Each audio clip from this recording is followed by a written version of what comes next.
Port na sa mga residente sa Talatapan sang Aklan Electric Cooperative ang nautod nga linya, pero naurasan pa kang ila ini na responderan. Tumawag na kami doon, sinagot naman sila ng akil ko na sabi nila okay lang, may tinawagan namin na may napati dito na kuryente. Pigado kay nagaproblema sang galastuhon sa haya ang pamilya sang biktima gani pangabay sa mga ini. Sila ang mabuligan kung tani sang tagdumalahan sang akil ko. Jinel Baclay, TV Patrol Panay, una sa balita.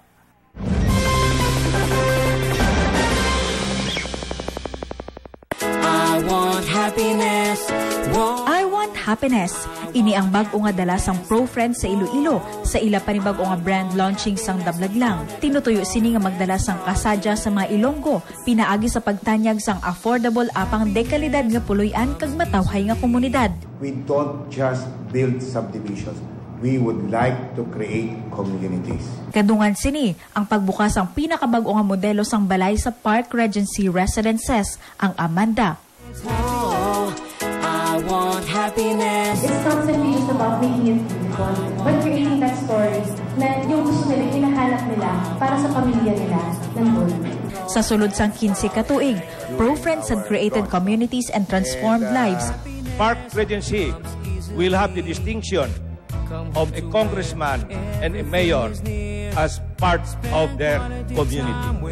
Kag diri sa syudad sang Iloilo, sila sa karon ang nagapanguna nga estate developer pinaagi sa ila proyekto nga Park Regency Residences kag Monticello Villas sa Banwa sang Pavia. This portion is brought to you by Neurogen E.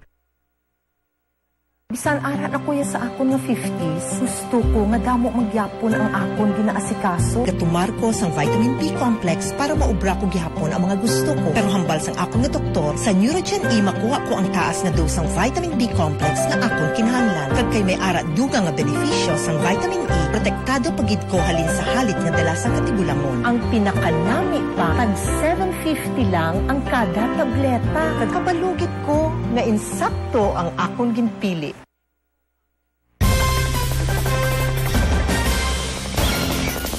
Hearing sa ginahinyo nga temporary restraining order o kon gag order ni ICPO Intelligence Chief Ipil Dueñas batok sa malisyoso nga mga komentaryo sa isa ka waragwagan ang ginpatigayon. Nagapatrol Joyce Clavisillas. Personal nga nagtambong si Chief Inspector Ipil Dueñas sa labing-una nga hearing sang civil case nga iya ginpasaka batok sa apat ka mga anchorman sang Aksyon Radyo Iloilo nga sanday John Paul Tia, Josel Banyas, John Sapio kag June Capulot. Ginahinyo sang iya kampo ang pagpapanaog sang temporary restraining order o kon gag order batok sa ginakabig sini nga malisyoso nga komentaryo sang nasambit nga waragwagan kag nagapangayo man ini sang danyos nga nagalabot sa kapin 9 milyones pesos. Ini kasunod sang pag-angot sang pangalan ni Dueñas sa kamatayon ni retired Superintendent Musa Amyong. Nagpresentar sa mga argumento ang abogado ni Dueñas nga si Attorney Crisostomo Acol.